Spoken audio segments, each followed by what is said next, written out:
Fala, nação, chegando aqui com mais um vídeo no canal Rubro Negro. Separei dois cortes aqui, tá? Um corte da Placar TV, Mitano falando sobre o Flamengo, e o Rica Perrone falando também coisas fantásticas sobre o Flamengo, valeu? Inclusive uma análise muito bem detalhada da parte dele. E o scratch vai estar na descrição, tá? Vou evitar enrolar muito no começo do vídeo, mais ainda, né? Evitar enrolar mais ainda. E então o scratch vai estar na descrição. Conto com o like de vocês para dar essa moralzinha. Não custa nada, só um clique. Verifica se você está inscrito no canal. Valeu? E comentem aí o que vocês acham.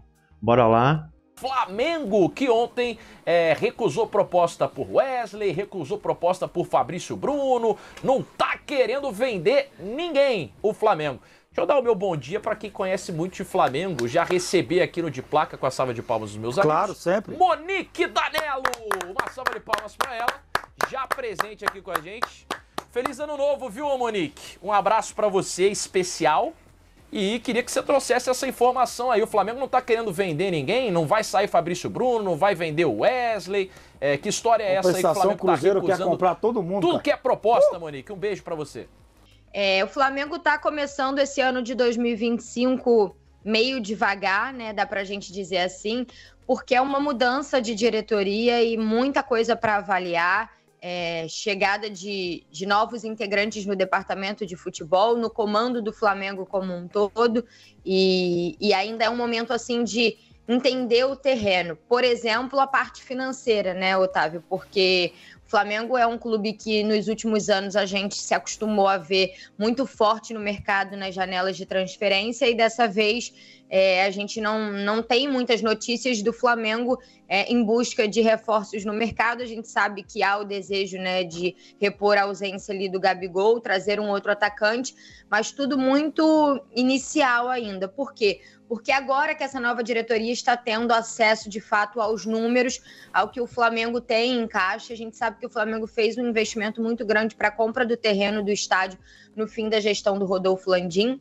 Então, o que se tem conhecimento ainda, sem a nova diretoria divulgar detalhadamente, é que o valor que tem em caixa é um valor muito baixo, e o Flamengo, a tendência é que seja um Flamengo menos agressivo nessa janela de transferências do início do ano e que traga talvez reforços de peso maior mais para o meio do ano para a disputa do Super Mundial. E isso, eu estou falando isso por quê? Porque passa também por essa recusa, né, de propostas e de entender ali o que fazer com o elenco. Começando pelo caso do Fabrício Bruno, que eu acho que é diferente, porque o Flamengo até entende que poderia vender o Fabrício. A gente tem que relembrar, né, o Fabrício foi um jogador que foi titular absoluto do Flamengo por muito tempo, ganhou espaço na seleção, mas desde que o Felipe Luiz assumiu, o Fabrício deixou de ser titular. E o Felipe tem um entendimento diferente ali do que ele faz com as peças na zaga.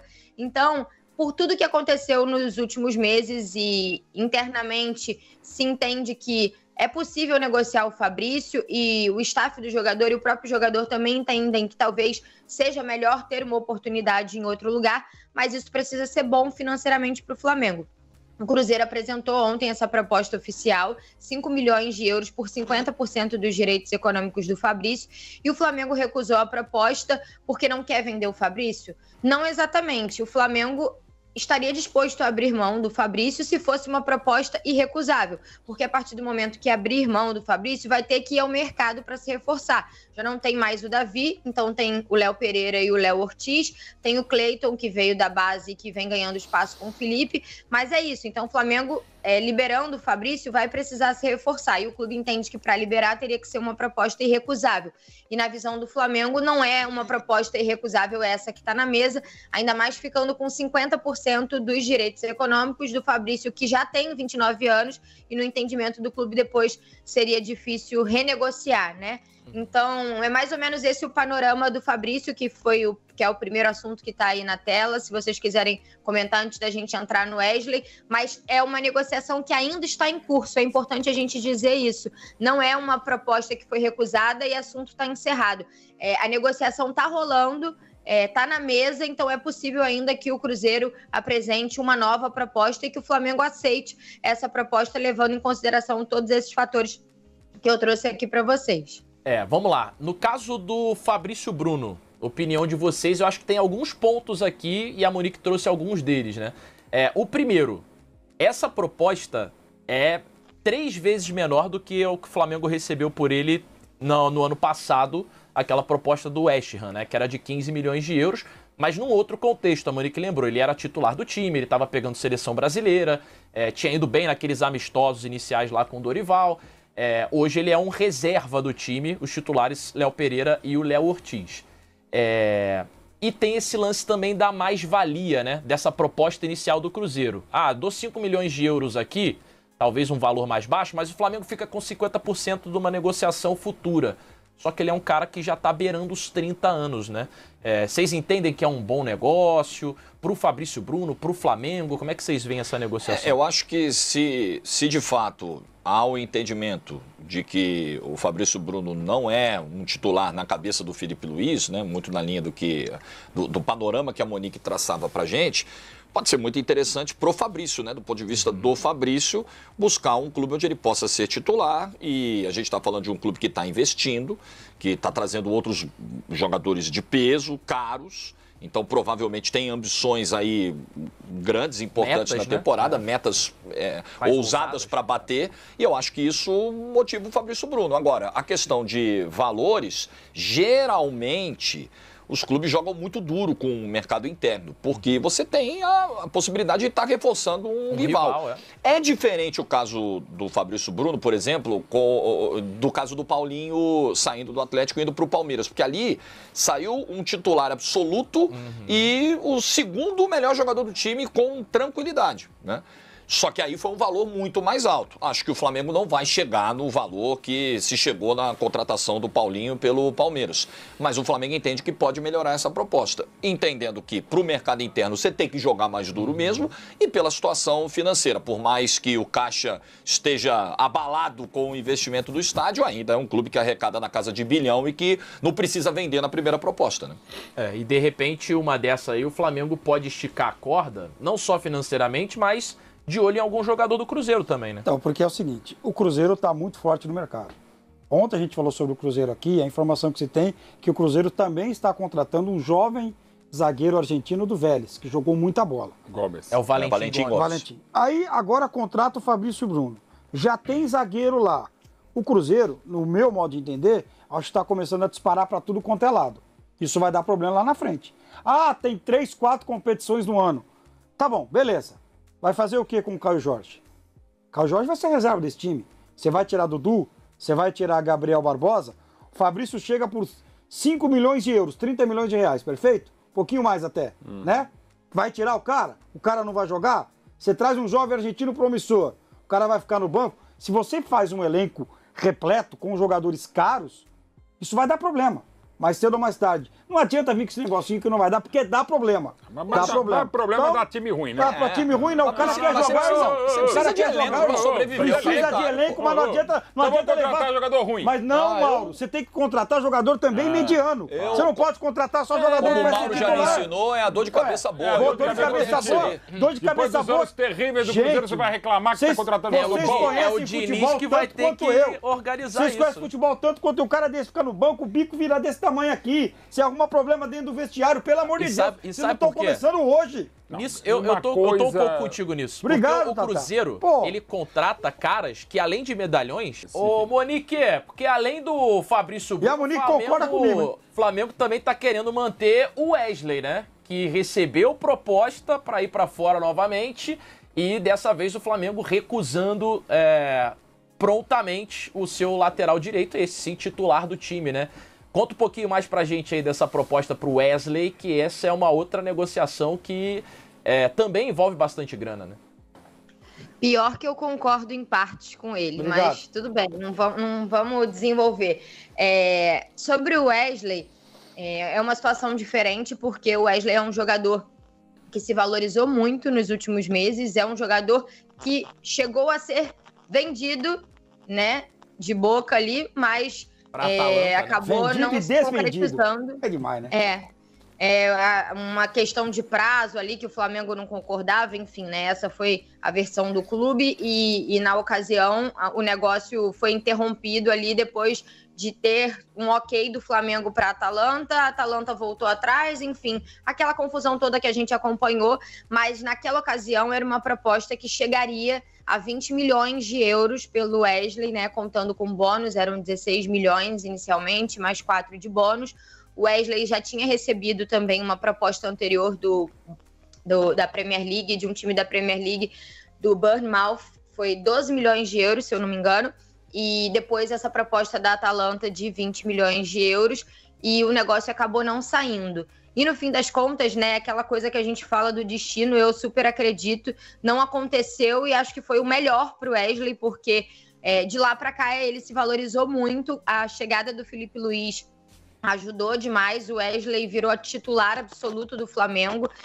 Antes era um momento em que o melhor era sempre quem estava no banco, ficava aquela coisa de Varela, Wesley, um ciclo ali que não terminava. Hoje acho que o torcedor do Flamengo tem plena consciência de que o Wesley é o titular do time e ele entregou muito com o Felipe. Vocês vão lembrar que a gente até debateu aqui quando aconteceu o corte na seleção brasileira, na lateral direita, da possibilidade, né, do Wesley ser chamado para o lugar do Wanderson, porque era um jogador que estava no radar ali muito forte no fim de temporada, esteve na seleção do campeonato. Então, quando o Aston Villa apresenta para o Flamengo uma proposta de 15 milhões de euros, né, 96 milhões de reais, quase 100 milhões de reais, parece uma proposta que enche os olhos, mas não por um jogador que valorizou muito nos últimos meses e que tinha ali no meio do ano passado uma proposta de 20 milhões para sair. Então, hoje a situação com o Wesley é completamente diferente. O Flamengo não vai vender o Wesley por qualquer coisa, né? Não que 15 milhões sejam qualquer coisa, mas o que eu quero dizer nesse sentido é um jogador que se valorizou muito, que é titular absoluto na posição. Aí é outro caso, se vende o Wesley agora, vai ter que repor, porque só tem o Wesley e o Varela altamente questionado. Então, a questão é essa, né? Foi uma proposta prontamente recusada, porque por esses valores o Flamengo não começa nem a conversar pelo Wesley. Eu acho que a Monique tocou num ponto ali que, no meu ponto de vista, é crucial, assim. Repor o Wesley é muito difícil para o Flamengo. É uma posição que é muito carente no mundo inteiro, né? E não é de hoje. Se falou em Danilo, né? Não fica na Juve. E aí? Na diretoria passada, esse assunto era muito forte, né? Agora, chega um novo diretor de futebol, diretor técnico, né? Na verdade, a gente não sabe qual é a visão que o Boto tem em relação a isso. Se fosse o Flamengo gestão Landim, esse namoro já estava rolando, eu acho que teria uma grande possibilidade dessa conversa avançar. Só que a questão agora é que é essa, né? É tudo muito novo. E no futebol, nesse momento, o Flamengo só tem duas pessoas ali trabalhando, que é o BAP e o Boto. O Boto tocando tudo como um homem forte ali do futebol e o presidente envolvido diretamente com o futebol. Então, é muito difícil entender qual é o pensamento e quais serão os próximos passos, porque está tudo muito inicial. Então, não sei se o Danilo vai ser um jogador que, na visão dessa diretoria, novamente vai valer, né, um esforço ou fazer alguma coisa no sentido de tentar repatriar o Danilo. E volta naquilo, Otávio, que eu falei lá no começo. Não é um momento em que o Flamengo financeiramente está disposto a ser agressivo no mercado. Então, se ele tiver propostas para vender jogadores, o Boto até falou um pouco sobre isso na entrevista coletiva, ativos do clube, jogadores da base, né, que tem potencial, que tem possibilidade. Agora, vender jogadores titulares ali do time sem ter a condição de repor nesse momento e sem ter uma força financeira para ir no mercado buscar a altura. Então, acho que tudo isso está sendo ponderado, tanto que quando ele fala do atacante, ele fala, pode ser que a gente traga um jogador que não seja um nome de impacto, ou pode ser um nome de impacto. O importante é a gente trazer um jogador que tenha rendimento, que entregue o que o Felipe precisa nesse momento para substituir o Gabigol. E o torcedor não tem que sorrir em janeiro, tem que sorrir em dezembro, quando ele fala, né, sobre o torcedor ficar empolgado com alguns nomes que foram falados, tipo Roger Guedes, Firmino, enfim. Então, acho que é mais ou menos nessa linha. Gente, eu quero começar o ano falando o seguinte. O Flamengo contratou o Boto. Eu acho essa contratação estranha. Eu não faria. Mas eu torço muito para que ele seja um caso Abel Ferreira. O que é um Carlos Alberto Ferreira? Um cara que vem do PAOK da Grécia, que ninguém conhece o trabalho dele, porque qualquer pessoa que falar que acompanha, que é mentiroso. Ninguém acompanha a porra do dia a dia do Shakhtar, do PAOK, desses times. Não fode, entendeu? A gente tem um retrospecto da carreira dele, a gente tem o telefone de amigos em Portugal, que liga, pergunta, e aí você tem uma base de informação, mas a gente não tem o grosso, que é ver o cara trabalhando, né, no dia a dia e tal, os acertos, erros, as escolhas, etc. Então, o Boto é uma grande incógnita. Eu não traria. Por que eu não traria? Porque eu não vejo motivo para você ir buscar um dirigente estrangeiro. Qualquer dirigente tem uma tendência a ir bem no Flamengo e ganhar títulos, porque é a mesma avaliação que se faz do treinador de futebol. Ah, o treinador estrangeiro ganha título no Brasil. Não ganha. O treinador estrangeiro no Brasil, ele tem os mesmos números ou piores do que os treinadores brasileiros. Os times principais do Brasil vão ganhar títulos, né? A Red Bull vai ganhar a corrida. Ferrari, Mercedes, né? Quem é que ganhou título nos últimos anos? Cuca, Dorival, Rogério Ceni. Aonde? Nos times de ponta. Quem é que vai ganhar título? Vai ganhar título Atlético Mineiro, Palmeiras, Flamengo. São os times que vão ganhar título. Os melhores times. Então, se lá tiver técnico estrangeiro, vai ganhar o estrangeiro. Se tiver brasileiro, vai ganhar o brasileiro. Não vai mudar porra nenhuma. Isso é uma covardia, uma análise meio covarde. Mas, enfim, o dirigente é a mesma coisa. Ele tende a fazer um bom trabalho, como eu acho que o Braz fez um bom trabalho nas 2 vezes que ele passou pelo Flamengo, né? Porque ele custou título pra caralho. O torcedor não gosta disso, não gosta daquilo, não concorda com isso, não concorda com aquilo, mas, porra, o resultado tá aí, mano. Entendeu? O cara ganhou. Então, você quer não gostar, discordar de uma coisa ou outra, agora o resultado tá lá. O cara ganhou. E qualquer dirigente vai ter uma facilidade no Flamengo que não se tem na maior parte dos clubes do Brasil. Você tem outro, você tem no Palmeiras, você tem no Cruzeiro hoje, que tem uma condição legal, no Galo, né? No Botafogo, que tem uma condição legal. Então, os clubes mais estruturados e com dinheiro você consegue trabalhar de uma maneira diferente. Agora, por que um europeu que obviamente não conhece quase nada ou muito pouco sobre o futebol brasileiro, por que esse cara é uma possibilidade na minha lista e mais, é uma prioridade na minha lista? Porque se ele tá entre os, e o Flamengo tenta 3, 4 nomes e não consegue, vai atrás do cara, tá tudo bem, tentando e tal. Mas por que o cara é uma prioridade? E até aí nem me assusta, só me incomoda, mas não me assusta. O que me incomoda é o tratamento dado, porque, e de novo, tá, gente, isso aqui não é uma crítica ao Boto, eu não conheço o trabalho do Boto, eu desejo toda a sorte do mundo a ele, não tenho nada contra o cara, pelo amor de Deus, né, um amigo, irmão nosso português ali, não tem nada a ver com isso, se fosse um argentino talvez eu tivesse, mas estamos torcendo por ele, que seja muito bem-vindo no Brasil, no Rio de Janeiro e tal, não é isso. O ponto é o extra, o fora, a galera de fora. Tanto a escolha, que eu acho estranha, né? Mas podemos estar lidando com um fenômeno, como por exemplo o Palmeiras contratou um técnico do PAOK que ninguém conhecia, todo mundo torceu o nariz e o cara virou um fenômeno, né? Mas é a primeira vez na vida que o Abel faz um puta de um trabalho, um puta de um sucesso, porque ele nunca teve um time pra fazer isso. Então o Abel é uma revelação do Palmeiras. O Boto pode ser uma revelação do Flamengo? Claro que pode. E acho que pra ele é do caralho, de repente ele ganha uma Libertadores aqui e sai grandão pra caralho.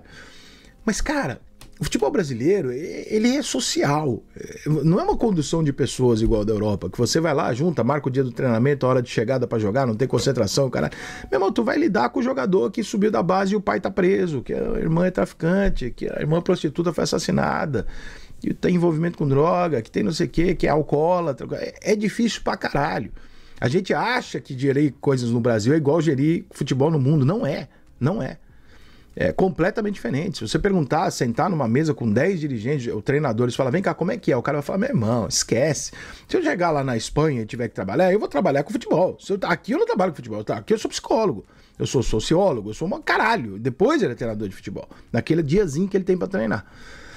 O Boto, cara, é um cara que vai fazer contratação em cima de um time que tem dinheiro, uma condição, não precisa de muito reforço, isso é um delírio de flamenguista achar que o Flamengo precisa de reforço pra cá, não precisa, o Flamengo tem um timaço nas mãos. Agora, o tratamento na chegada me incomoda, cara. É um viralatismo que eu não consigo entender. É que nem quando chegou o Domenech, olha, o Domenech pisou na grama, olha, o Domenech achou a grama ruim, o Domenech andou em círculos no Genaro, o Domenech fez o primeiro almoço dele, o Domenech pediu um terapeuta. Meu Deus do céu, só porque o cara é gringo a gente trata o cara como se fosse um extraterrestre. Cara, gringo não é ET. Gringo tem qualidades que nós não temos e defeitos que nós não temos, né? Eles têm uma série de coisas que eles são melhores do que nós, mas eles têm uma série de coisas que eles são piores do que a gente.